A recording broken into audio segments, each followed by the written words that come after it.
Yes, we need to engage with MAGA about communism, but that isn't necessarily in an effort to make them communist. We're not going into the most reactionary, the most backwards segments of society to recruit into our party.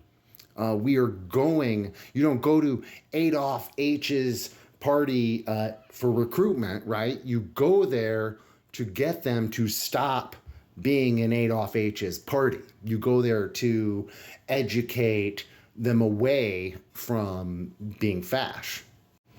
In the article that we're talking about, the Midwestern Marx article in defense of MAGA communism, we're not talking about that even. We're talking about defending their reactionary, backwards ideologies, their homophobia and transphobia. The article says that you have to go to college to essentially to understand pronouns. It doesn't say that directly, you have to. They never say these things directly, do they? But read the article. It's obvious what they're saying.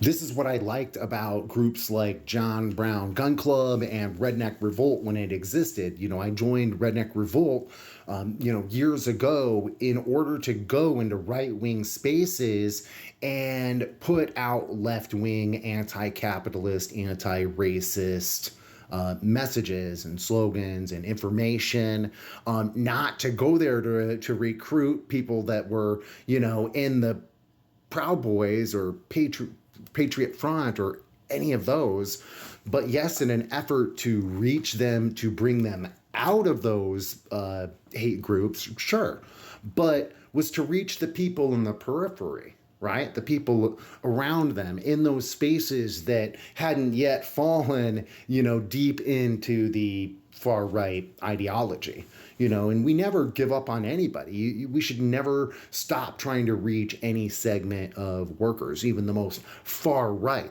But that doesn't mean that we're trying to recruit them, or as that article suggests, that we need to behave like them so as not to, push them away from our, blue-haired, leftist crowd or whatever nonsense that article went into. And what Midwestern Marx and others like them suggest is not a coalition with the left and the right. They only want to align with the right. They are right tailism all day long.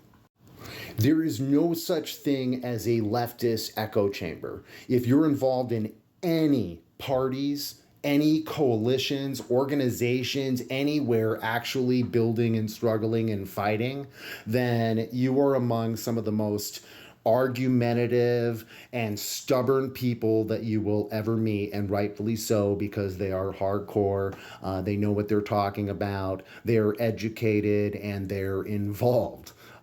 So there's not an echo chamber that exists in the online spaces where we only friend and we block everybody we don't like and stuff like that. But in reality, out there organizing in the streets, there's not an echo chamber.